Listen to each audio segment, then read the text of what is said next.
Sei que essa palavra carga vida, por isso espera a vida inteira. Não vos conformes com esta era, por isso espera, em Deus espera. Sei que essa palavra ao amanhecer, com o pastor Antônio Freire. Não vos conformes com esta era, por isso espera. Aleluia. Deus espera. Meus queridos irmãos, a paz do Senhor, bom dia. Glória ao Senhor. Que bom a gente estar bem. Como é bom a gente amanhecer com o mesmo objetivo. Pedir a direção, buscar a graça e seguir.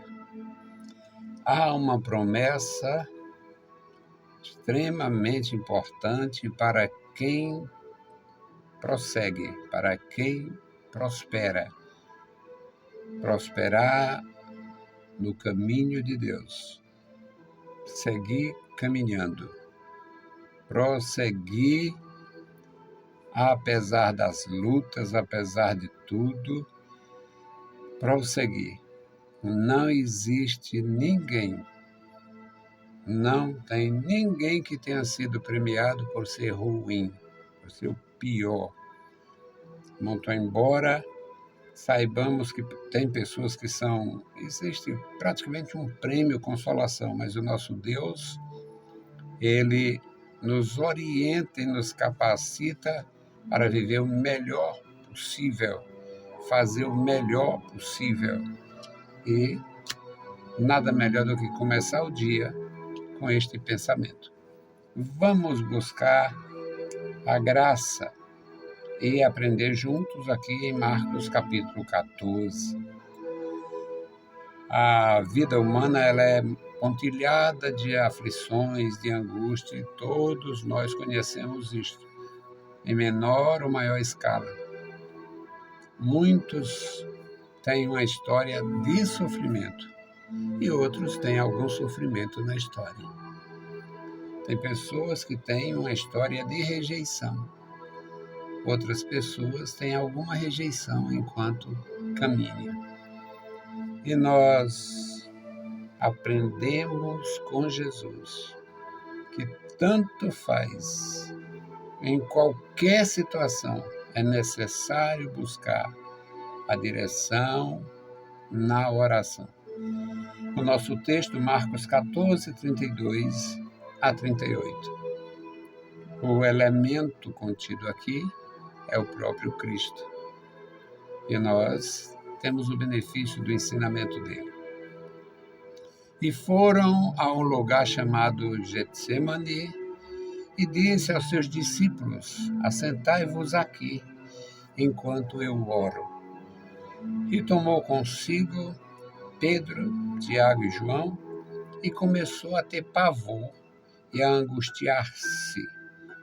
E disse-lhes: a minha alma está profundamente triste até a morte. Ficai aqui e vigiai.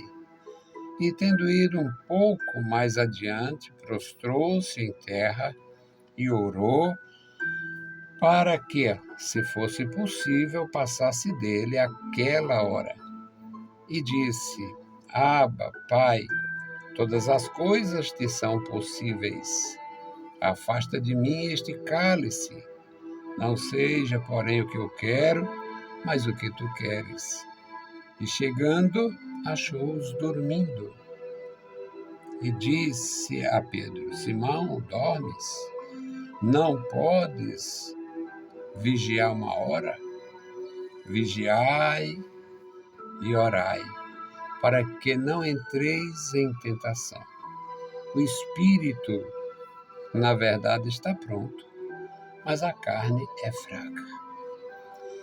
Louvado seja o bendito nome do Senhor. Meus amados irmãos, eu sou uma pessoa privilegiada no que diz respeito às coisas de Deus, e eu tenho o privilégio de aprender com pessoas muito simples.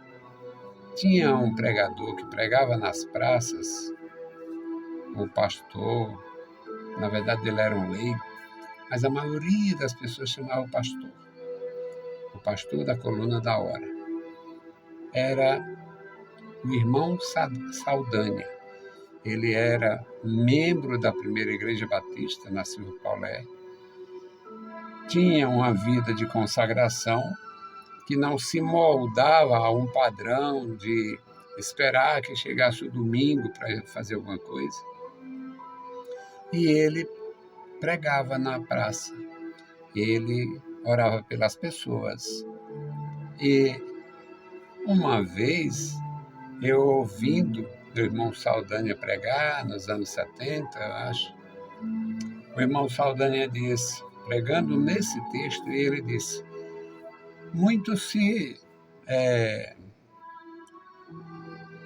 justificam no erro dizendo que a carne é fraca, porque a Bíblia diz que a carne é fraca, mas Pedro e os demais não estavam pecando, não, estavam dormindo. Quando você aprende, quando a gente aprende, e eu tenho o privilégio, a felicidade de aprender, a gente não desaprende. Na verdade, os discípulos de Jesus Cristo não têm carne fraca para roubar, não têm carne fraca para abandonar a família, não têm carne fraca para ofender o outro, o próximo.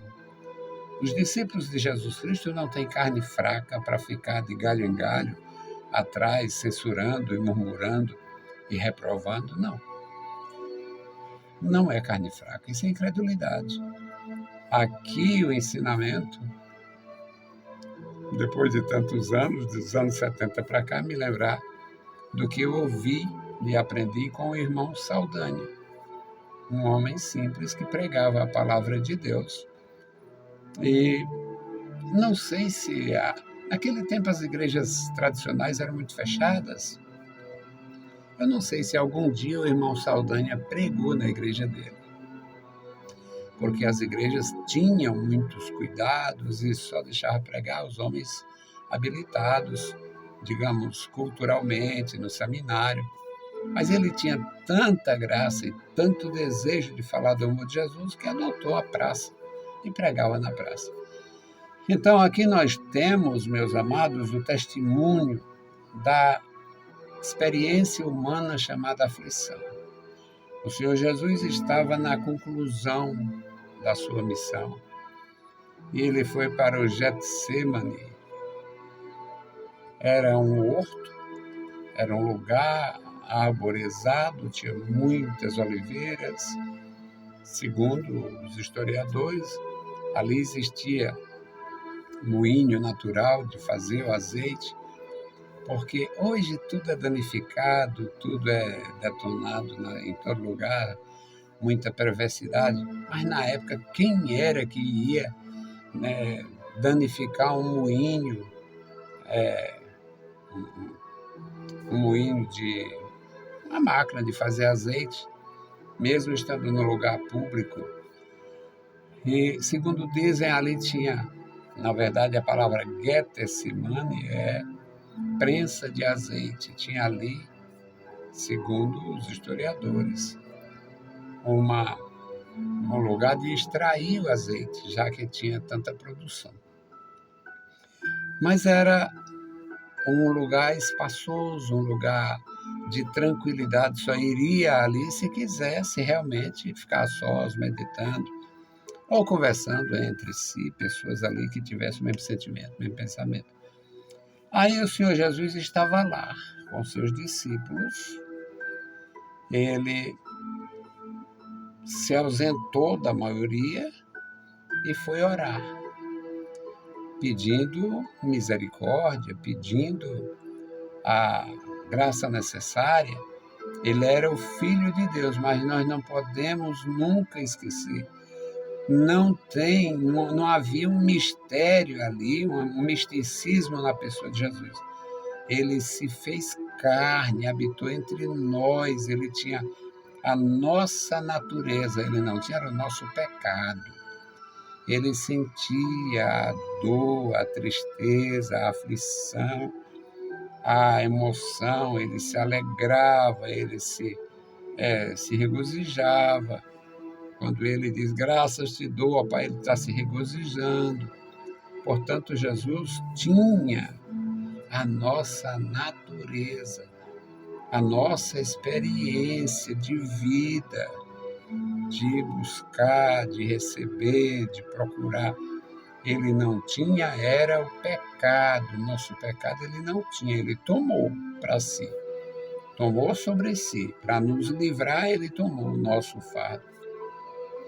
Mas, meus amados irmãos, ele se ausentou, ficou lá distante, depois ele voltou. Quando chegou, lá ele orou e ele disse, a minha alma está profundamente triste. Profundamente triste. Ficai aqui, vigiai. Aí se ausentou, se afastou um pouco e foi orar. Quando ele volta, quando ele retorna, ele encontra eles dormindo. O texto, o versículo 37 diz, e chegando, achou-os dormindo. Achou-os, os três, achou-os dormindo. E disse a Pedro. Por que ele disse a Pedro? Não tem como negar, apesar da perversidade, colocar Pedro como sendo o chefe dos feiticeiros, dos magos, dos papaus, não tem nada a ver. Mas Pedro era uma liderança. Pedro era líder entre os seus irmãos. Ele era líder. Desses três, Pedro, Tiago e João, o Pedro era o principal. E ele tinha realmente qualificação para isto. É muito provável que este versículo 37 seja o reconhecimento de Jesus a respeito da autoridade, digamos, a liderança natural do apóstolo Pedro. Porque Jesus não fala a respeito do Tiago, achou-os dormindo. Mas ele não diz Tiago, João, não. Ele diz, Simão, dormes. Não pode vigiar uma hora. A cobrança é em cima de quem tem a liderança. Isso é claro. Nunca me iludi. Deus não dá a sua graça, o seu poder, o seu dom, a sua liderança. Ele não dá a sua autoridade para alguém simplesmente por... Não. Ele requer sim de quem tem. Simão, dormes, não podes vigiar uma hora. E deixa esse ensinamento tão profundamente e tão claro. Vigiai e orai, para que não entreis em tentação. O espírito, na verdade, está pronto, mas a carne é fraca. O Marcos não descreve, mas o outro evangelista descreve que o Pedro, por ocasião da prisão de Jesus, o Pedro corta a orelha de um homem. Aliás, o Marcos também descreve isto. Ele feriu o servo do sumo sacerdote. Jesus estava prevenindo. Simão, não pode vigiar uma hora. O espírito está pronto, mas a carne é fraca. E Pouco tempo depois, o Judas chegou rodeado de pessoas, acompanhado pelos inimigos de Jesus, deu sinal de prisão, que era o beijo do traidor, e o Pedro cortou a orelha do servo do sumo sacerdote. Então, meus amados, somos instruídos e da melhor forma possível. Pedro não estava pecando, os discípulos não estavam pecando, estavam cansados, estavam com os olhos carregados, estavam dormindo. Então, não tem carne fraca para ofender, não. Não tem carne fraca para roubar, para abandonar os filhos, para trair a mulher, o marido. Isso não é carne fraca, não, isso é incredulidade. Carne fraca é para não acreditar, para não ter experiências mais profundas. A carne é fraca para dormir, pelo cansaço. Não se dedicar ao jejum, à oração. É carne fraca. Eu não jejuo mais, porque eu estou fraquinho, não posso. Eu não jejum. O meu trabalho é um trabalho simples, fácil, mas se Deus me mandasse para um lugar que eu fosse enfrentar feras, animais, aí eu ia jejuar. Então, meus irmãos, é importante estar em comunhão com Deus e aprender todo dia. O Senhor continua operando. Vamos fazer a nossa intercessão. Hoje a intercessão, recomeçando, pela irmã Lúcia. A irmã Lúcia é a cuidadora natural da mãezinha, sua mãezinha, a irmã Francisca. Orar por ela, pela irmã Lúcia. A pessoa doente, a pessoa com algum sintoma de depressão ou deprimida mesmo, fica muito sensível, fica também vulnerável, às vezes fica instável. E quem cuida também se angustia. Vamos orar pela irmã Lúcia, pelo irmão Francisco, por toda a família. Bendito Deus, Pai Santo, Pai querido que estás nos céus, nós te louvamos. Obrigado, meu Senhor, pela vida, pela salvação, pela tua bondade, pelo perdão. Obrigado pela tua igreja. Guarda os meus irmãos e amigos, toma em tuas santas mãos cada vida, ajuda os teus servos, Pai. Agora, Senhor, a nossa intercessão pela irmã Francisca, Senhor, abençoa ela, dá graça, restaura plenamente, abençoa a irmã Lúcia, Senhor, abençoa o Santiago, a Maria Ferreira, a Cristina, abençoa, meu Senhor, aqueles que estão mais tempo com ela, que ficam mais tempo com ela, guarda, Senhor Jesus, abençoa os meus irmãos, dá vitória, Pai bendito. Nós te louvamos, meu Senhor, porque Tu és o mesmo ontem, hoje e eternamente, cuidando de nós. Amado Senhor, estenda as Tuas mãos sobre a Tua igreja e guarda os Teus filhos em toda a terra. Em nome de Jesus, nós te pedimos. Amém. Meus queridos irmãos, a paz do Senhor e bom dia.